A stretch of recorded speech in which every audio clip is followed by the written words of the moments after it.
Welcome back to another edition of the Street Report. I'm Easy Street. Appreciate you for tuning in today. Make sure you follow on Twitter. If you're watching us, add us right now, okay? Tweet at Easy Street. It's on the screen. I want to know you're watching. Thank you. On today's show, we're going to head on over to the Kennedy Center for Black Male Reimagined, an event that they had over there to talk about how we can change the narrative of African American boys and our people as a whole. Hey, what kind of sneakers do you have on right now? If your sneaker game on 1,000, we're going to head to Georgetown because there's a spot over there called the Kick Spot. And we hang out with them for a minute. We find out what's hot and what's not. Also on today's show, you know we got to have a live performance coming through my girl straight from Northeast, Kenilworth, Katrina. But today, we kick off today's show with another Grammy Award-winning artist. I'm talking about Morgan Heritage. They are killing the reggae scene. They're on the show next. I'm Easy Street, and this is the Street Report.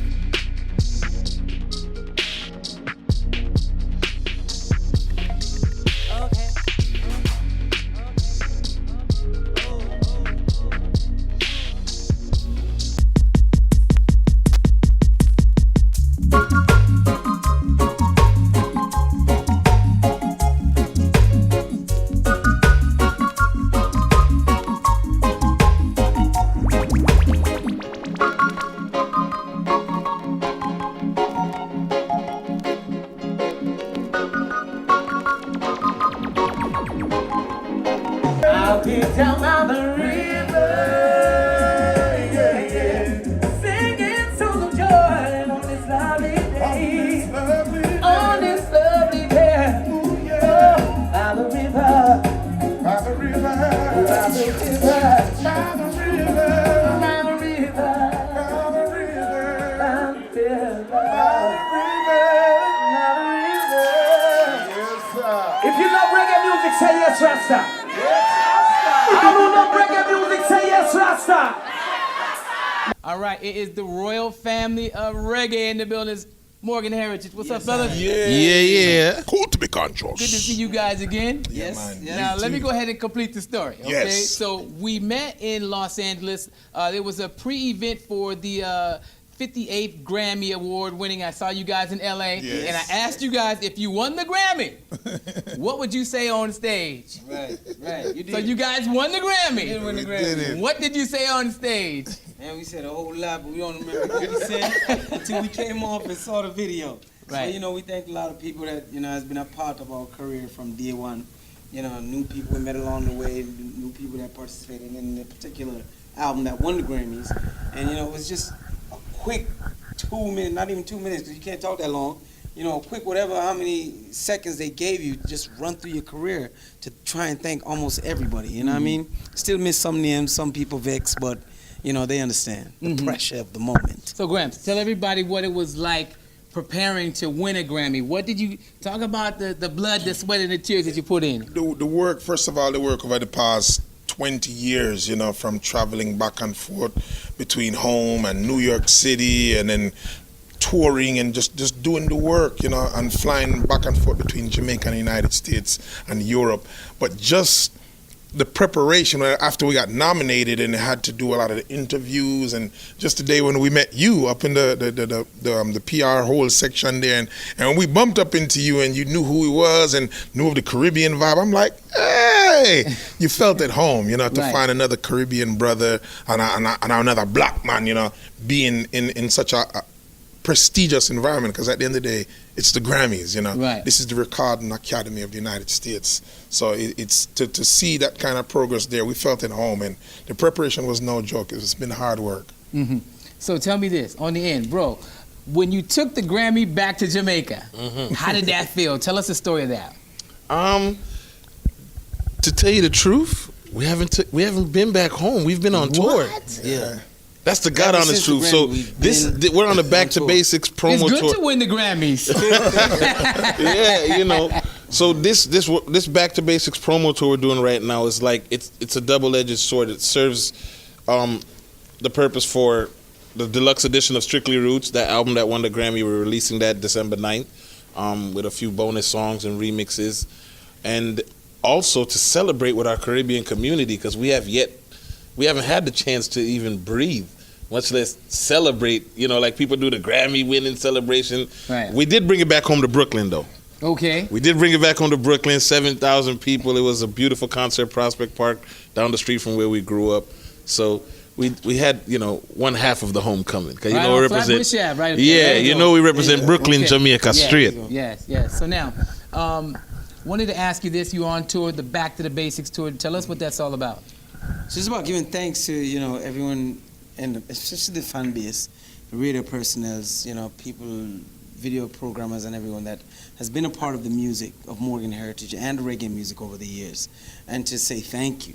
It's not your regular Morgan Heritage tour. It's just keeping a little, these events to just go in and do like a party or, just be with the people. Mm-hmm. Give a little performances and just be with the people and say thank you. Thank people personally, for being a part of the music and supporting the music, because without the people, the music doesn't stay alive. So the whole, and that's taking it back to basic, to how it was when we were in Brooklyn, just learning music and creating music and learning to be producers, songwriters, and so forth. So, back to basic is just really, really going back to the grassroots of our beginnings. Mm-hmm. Now, let's go ahead and stop and park right there, because I found out something new today. Okay. So I'm getting ready for this interview, and I put in Morgan Heritage, Wikipedia, and I come to find out that your father is the legendary Denroy Morgan. Yes, sir. Yes, sir. They think I'm a fool, 'cause I do so many things. But they don't know the reason why I do all the things I do. Big record, big record. So when he made that record in 1981, you guys were like little ones. Babies. Little ones, yeah. Those little ones I run around, What do you remember about that? Just Dad always traveling. Mm-hmm. We grew up watching him rehearse to this band. He'd take us to the studio a lot of times when he was recording, working with producers and songwriters like Bert Reed from Crown Heights Affair, and just being a part of his development as an artist, coming from Jamaica and becoming an artist in his own right, because he grew up with Toots Hibbert from Toots and the Maytals. Mm-hmm. They're like brothers. We call Toots Uncle Toots. Right. So he didn't enter Legendary uncles, Yes, my goodness. yes. He didn't enter his music career until he came to America. Mm-hmm. So just being little children running around, seeing that, Mojo had the opportunity to go on tour with our father and dance on stage with him. Wow. He's even in the Jet magazine with that. So if you do your research on the Jet magazine and see that article, superstar. you'll find that on the internet somewhere. So, seeing that the music, it inspired us to want to do it as well. Mm-hmm. Wonderful. So now, your fans want to know, we got the Strictly album. What's next, man? Talk about the music. And when will we get it? The next thing for us is the new album coming April 2017. Looking forward to that. We're in the studio putting down the final touches. Fire. Receiving the files of the different features. We're loving the process. We're looking forward to the break and getting back in the studio, spend a little time with the fam over the holidays, and then get back in the studio and wrap it up. And looking forward to do Who are some of the features, Mojo? Some of the features. Chill. We're gonna do it like DJ Khaled. DJ Khaled would say on his Snapchat, chill. Stay tuned for announcements. Follow us on social media at Morgan Heritage, Instagram, Twitter, Facebook, Royal Family Reggae. Coming up next on the all-new Street Report, we head on over to the Kennedy Center for Black Male Reimagined to talk about how we can change the narrative of African American males in our community.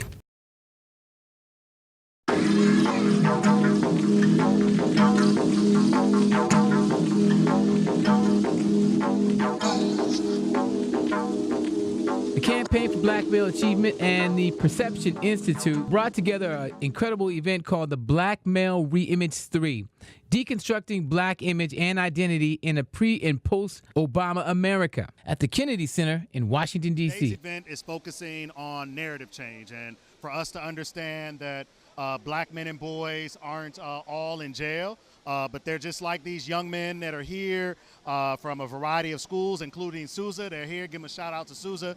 We're also about elevating music to understand that music is a form of expression around black masculinity. We're also here to elevate the work that's happened as a result of the Campaign for Black Male Achievement, and that Sean Dove and Rashid Shabazz have led for quite some time. Away and be hopeful that you make a way. I know it ain't easy, but that's okay. The point is, I was on the south side of Chicago. A lot of my friends were into, different things that weren't, extremely positive. A lot of them were, gang affiliated. A lot of them sold drugs. A lot of them did those things. And I was really young, man. I was around 10, maybe 12. And I remember every single day walking out my house and just thinking, do I know that I'm coming home for sure? Do I know that I'm not going to get shot by a stray bullet? Do I know that I'm not going to be with one of my friends that I might not, supposed to be hanging out with and something go down? Do I know that, anything can happen in Chicago? But that song, when I heard that song inspired me to know that I should be hopeful and I should be faithful and I should know that there's a better way and I could take this music and use it and let it take me away. And what that meant to me was it could take me out of the hood. And that inspired me. And instantly, I knew at around 9 or 10 when I heard that song, I was watching it on BT, that's what I wanted to do. That's where I wanted to be. I wanted to be somebody that, by my words, could change the output and perspective of how somebody sees their life and abilities and, where they thought they could possibly reach and the goals that they can go for. And that's when I decided I wanted to be an artist. So art has always been used as the soundtrack. Art has been used as to bond us, to restore us, to remind us. And so it's very appropriate to give us, to have art in this setting. Art is a tool for healing. There's a man named Malidoma Somé from the Gar people in West Africa. And one of the things that I've heard that he said was that in his culture, there's no such thing as musician or artist. The closest word to that will be healer. So we're responsible as we are channeling these messages, filmmakers, visual artists, singers, dancers. We are actually channeling things and images to remind humanity of their true selves and their true connection to the Almighty and just our service to humanity and fulfilling our destiny. So it's very appropriate to have art here to kind of filter in and kind of but kind of continue to press the message of what we're here for. And so I really appreciate being invited here. It's such an honor to be here with all these fabulous artists and humanitarians and people who are on the grounds fighting for freedom. I consider myself a freedom person, a free woman, a freedom woman, and an artist. And so I'm just happy to be here. And I feel that it's a responsibility for all artists to do the same work. Today, I really saw just a bunch of strong leaders in the Black Lives Matter movement, not just the Black Lives Matter movement, but also in the African American community, all get together and celebrate our culture and also the social problems and justice problems in our community and also in the country. I think that, again, it has a lot to do with who is teaching us, right? So many of us think that it's a step up to be educated by those who don't look like us, right? A lot of times that we think that it's an upgrade if you go to a predominantly white school or a school that's of predominant affluence. And there's a lot of people who don't understand that there's so much pride in community, and there's so much pride in the community that our students come from. And when we start having those conversations with them, real life conversations, like how they can make choices for themselves that will change their outcome and their families, then we're able to do that work. But so often things like this were not included in it, It was really just divine intervention that we were invited to this event. And as soon as I saw it, I was like, yes, how many kids can I bring? 45? No problem, they'll be here. And we had over 45 students to come. We had staff members that brought students in cars just because we knew that there's so many students every day and we see them make wrong choices. We recognize it's because they don't have the tools to make the right choices. And events like this give them the tools. That's why Black Lives Matter, because the work they're doing, we did in the 60s and 70s. So we haven't moved it for all. Kathy Hughes is doing an excellent job, all right, because she's building black, business herself. And so there's so few of us, okay? This is the new book, Taking Bullets. Okay. Terrorism and Black Life in 21st Century America. Confronting white national supremacy and white skin privilege. And so I took off where black men left off and began to say, okay, what about money? What kind of money do we have? The black community wealth is about $60 billion, but it's not liquid. And when you begin to look at Bill Gates or Bill Buffett, or you look at the Walton family, you combine their wealth, they eclipse our wealth 4 or 5 times. And so we have to understand how to build wealth at one point, while at the same time, how do we use it to benefit these kids out here? I'm saying, I'm only here because of our children, all right? And we can, and the first criteria to work for these children, the first criteria is that we must love these children. And if you love these children, you love yourself.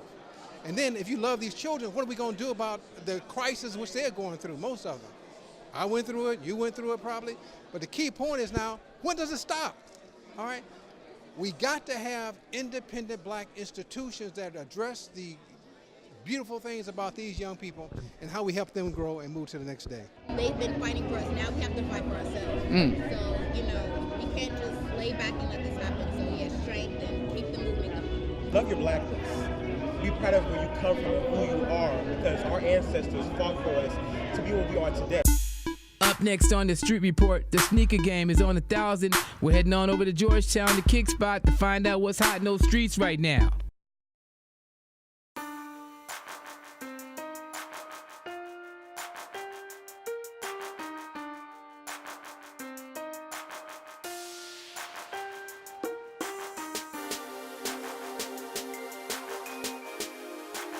All right, we at the kick spot. Yo, I'm trying to up my shoe game, so I got my man Victor right here to help me out. What up, bro? Of course, bro. What's up? How you doing, man? Thanks for coming out today. All right, man. Thanks for having us. Now, how did the kick spot start, man? We started online, a little bit of Facebook, went to a few sneaker events, and 2011, our first physical location in Whitefield, Maryland. Whitefield Mall, Maryland. And then we came out to Georgetown the next year after. Wow, that's fast. I mean, from going online to a store, man, that's pretty dope. Yeah, everything happened at the right time. When we opened our first location, it was right before the sneaker game, as you call it, started bubbling and, you know, became the monster that it is today. Right, and it is a monster. Yeah, it's definitely a monster now. You got Adidas, Reebok, even Patrick Ewing is making shoes again, bro. Wow. Yeah, everybody's making shoes. It's a little oversaturated right now. There's a release every week, every weekend. Wonderful, man. Now, I'm here because I'm trying to up my game. My daughter, Kalia, disrespected me because I was just wearing Air Force Ones for the last 15 years, man. So Air Forces are cool, man. I had to get in the Jordan game. Yeah, awesome. Air Forces are cool. There's different types of taste, different types of selection, man. We have running shoes, Air Forces, Jordans, but anything that you come get in our store is gonna be a quick strike, something that's limited, a color that you might not seen. So even Air Forces, like we have $1,000, $2,000 Air Forces in here that you might have not seen before. So Air Forces are always cool, man. Okay, so here at the Kick Spot, would you say like they're like, you guys get exclusive shoes that other places cannot get? Is that the way it happens? Yeah, definitely. We don't work like a regular store. We don't have accounts with Adidas or Nike. So when a release day happens, you know, we tell our customers, go to the store, try to get it at a regular price. And if you can't get it there, that's when you come to us. We're like a live eBay. With us, you know, the only bad thing is we might not have every size, but we get new stuff every single day. Okay, now the price ranges on some of these shoes can get pretty expensive. I'm understanding, right? Definitely, absolutely. But the good thing about our store, we have shoes from $75, $100 to $300, $400, $500 plus. And the way it works, people don't get paid until we sell their items. So we might have an item that costs generally $500, but somebody might have dropped it off here for $250 just to get rid of it. So, you know, you're always going to be able to find something, you know, in your range as far as price-wise if you help us, you know, if you let us help you look for it.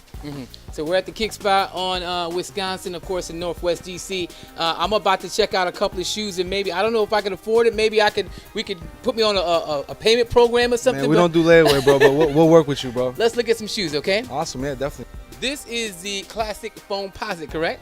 Yep, DC's favorite shoe. LeBron, go Cavs. This is LeBron's shoe? Yeah, this is one of LeBron's newest shoes. LeBron's South Beach 8s was one of the shoes that was one of the phenomenons in the sneaker industry. It shot out from about $250 over to $800 in less than 2-3 months. It's kind of like a stock market. But yeah, you know, LeBron is kind of like Jordan now. He's on his 13th shoe. This is 2016. Will LeBron ever get to the level that Jordan is at, though, in the shoe game? I don't think so, personally, bro. I really don't think so. You never know. I'm sure if he wins a few more rings, you know, put some more numbers up, I'm sure his name's going to stick around and his brand's just going to grow. But as of now, you know, Michael Jordan is Michael Jordan, man. You know what I mean? He's the one that really started the sneaker industry, the sneaker game. I'd say in 1985 with his Air Jordan 1s, he's the one that made it cool to collect. What kind of kicked everything off, the Air Jordan 1s. His band, every time he wore it, I think they charged him, or they fined him $5,000. The NBA? Yeah, the NBA for wearing the shoe. Something about the colors. The Louis Vuitton. This is a Louis Vuitton. It's a runway edition pair that came out. It was very limited. I want to say it came out in like 2013, 14. Retailed about, $1,000. Now, you can find it on the resale market. Do they sell a lot here? People come in and buy them? Not particularly LV, but we do sell a lot of designers like Margielas, Balenciagas. Those shoes that I can't pronounce. Yeah, exactly. Speaking of the LVs, we know that Kanye West, he had his first shoe, he made a Louis Vuitton. Yeah, you're the shoe, man. right? Yeah, one of his first collabs that he did was with Louis Vuitton. He made a few different colors, killed it. The quality was on a million. This is Kanye's first shoe with Louis Vuitton. Yeah. He designed us with Louis Vuitton. I want to say 2008, 2009. Excuse my years. All these brands making too many shoes. Exactly, hard to keep up with. It's 2008, 2009. He designed it with Louis Vuitton, and right around the same year in 2009 is the first time Nike ever did a contract with an artist. Obviously they do contracts and shoes with athletes, but it was the first artist that they did a shoe for. This one. Bam. A lot of people call them the Blinks, the Yeezy ones. The Blinks because it's black and pink. And what Kanye did right here is he put in his favorite Nikes and Jordans. This right here is from the Air Jordan 3. This part right here is from Air Jordan 6. This strap comes from the Nike Huaraches. Not only does Kanye sample records, he samples tennis shoes and puts them together, right? Definitely. This is his latest shoe. It's definitely our best seller. The hype behind the shoe is ridiculous. Just if you're trying to get into the shoe game, period, it's always going to come to us or a store like us where you have the options that we have. We have options. I can find you something for $150, $200. So Victor, I noticed that it's not just about the shoes here. You also have like some skateboard stuff, and you have also some clothing as well too. Yeah, definitely. You could call it a skateboarding brand, but we do consignment with accessories and apparel. Not necessarily skateboarding, but anything that's just like the shoes, not readily available, sold out, something that you would only find on eBay or that you have to go hunting for. That's the type of accessories and apparel that we carry, just like the sneakers. So we have brands like Supreme, Palace, Bathing Ape. We'll even get designer stuff like Givenchy, Balmain, however they pronounce it. We'll get stuff like that, and we'll keep 20-25% fee for selling it for the customer. So pretty much everything that we're getting here is unique, hard to get, and you'll find it over here, from accessories, apparel to sneakers, from the feet up, man, like we like to say. Up next on the Street Report, Kenilworth Katrina performing live.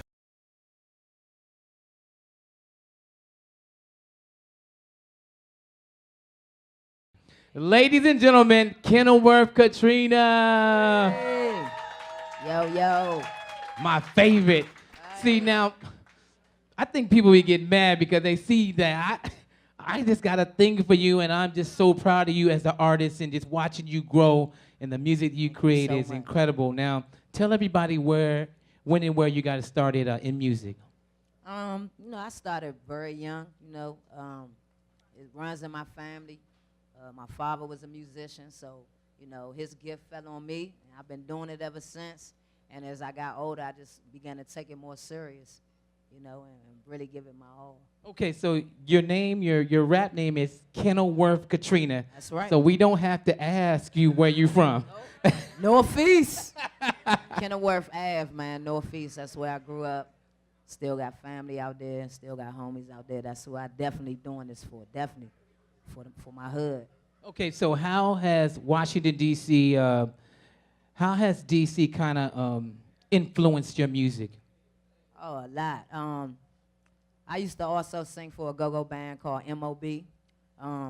So go-go, people like Nonchalant, people like Los from Backyard, all these people, Tony Blunt, people that I grew up listening to, definitely influenced me with my music, things that I listen to, and just, I just wanted to be, I always wanted to be a star. Always wanted to be a star.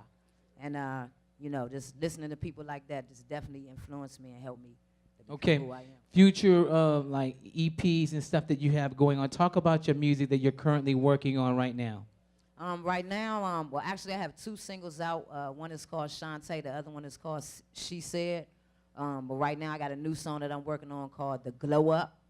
That's going to be coming soon. Also got my Wait a Minute remix. Shout out to Fresher.